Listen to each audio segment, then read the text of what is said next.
Jeremy mentioned the mild start to our Wednesday, but things, they are changing. Yes, they are, Scott. And you know, we had a mild week so far, temperatures above the average in the upper 60s, mid 60s. But as we go towards tonight, we're really going to see temperatures take a tumble. I think this is going to be the coldest night we've had so far all of April 2024. We've had several nights below the freezing mark. We had 31 on Sunday morning, so that's Saturday night and Sunday morning. Then we had 31 again on a Sunday night into Monday morning. I think we're going to get down into the 20s tonight here in Scranton. Some of you could see the teens in those highest elevations. Let's take a look at those freeze warnings in effect in central Pennsylvania. You see those purple shadings for Montour, Columbia, Northumberland, Union, Snyder, Southern Lycoming, and Southern Clinton counties. But just because there's freeze warnings for them and none for us here in the Valley cities doesn't mean we're not going to see freezes. All of us are going to be below the freezing mark likely tonight. But the reason we're not under a freeze warning is because we haven't started our growing season technically, but farmers have already started planting their crops, so they could be at risk of losing some of them as a result of this freeze, and that's why the National Weather Service issued this freeze warning for central Pennsylvania. Today we saw some sprinkles out and about. I drove through a few. I came from New Jersey today from my house back at home, and instead of here in Scranton where I normally live, I came back from Jersey for my weekend. My weekends are Monday, Tuesday, and I drove through a few sprinkles, and I know some of you saw it too. You can see those darker clouds releasing some rain showers across the region. Williamsport, this is what it looks like there. A few more clouds than we see in Pottsville. 52 is the current temperature. 63 was the high today, and that's 2 degrees below the average. Normally we top out around 65, and our sunset tonight is at 7:53 p.m. We have north-northwest winds at 9 miles per hour. We saw some gusts today as well, but temperatures at least got up into the 60s. A little bit cooler than yesterday.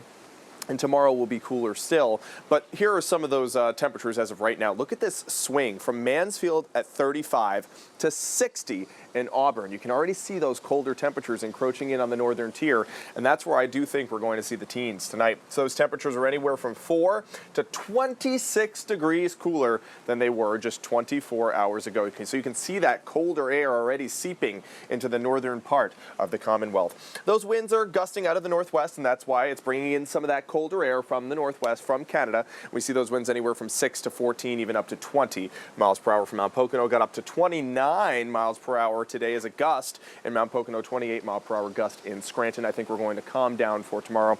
Hardly any breezes to talk about. And if anything, they'll be a little bit warmer than the ones that we saw today. This is the current weather setup. We do have some spotty showers looking closer there at Union and Snyder counties. There is one small shower pushing through that region right now. I think we're going to continue to turn off the showers as we go through the evening tonight. The future clouds and radar isn't even showing you those showers because a lot of them aren't even making it to the ground. The air is not saturated just enough. So as the rain falls, it evaporates on the way down. And I think by probably midnight, we're not, any of us, going to see any sprinkles anymore. We're going to hang on to some clouds for the southern tier, and that'll keep them a little bit warmer than the rest of us because clouds act as a blanket. A lot of the time that heat escapes to space if there are no clouds, but if there are some, it'll remain a little bit warmer, albeit still in the 30s, but at least it won't be in the teens like it will be for the northern tier overnight tonight. We'll still see that nearly full moon. Remember, we had the pink moon yesterday night as a full moon. We'll continue to see it overnight tonight into the day tomorrow as well, before it sets in the morning hours, very early morning hours, just after sunrise. And as we go through the day on Thursday, I think we're going to see a lot of sunshine, maybe a few high clouds there for the Poconos. And Friday looks great too. Lots of sunshine throughout the entire morning and afternoon. But by the time we get to the evening hours and maybe even into the overnight, we'll start to see those clouds start to fill in ahead of our next system. And that will bring us some rain on Saturday and also on Sunday. There'll be isolated showers, light in nature, because this high pressure system is going to direct all of the heavy rain up and over the Commonwealth over the weekend. Look at these wake-up temperatures. Waking up to the 20s, probably the teens for the northern tier, the 30s for the southern tier, the 20s also for the valley cities. And this is where we could expect to see a frost and a freeze, not just tomorrow, but also Friday night into Saturday, staying above that for the rest of the days, though. And look at these possible highs for Monday in the 70s and 80s. Look at that 7-day forecast, 83 possibly, Scott, for Monday.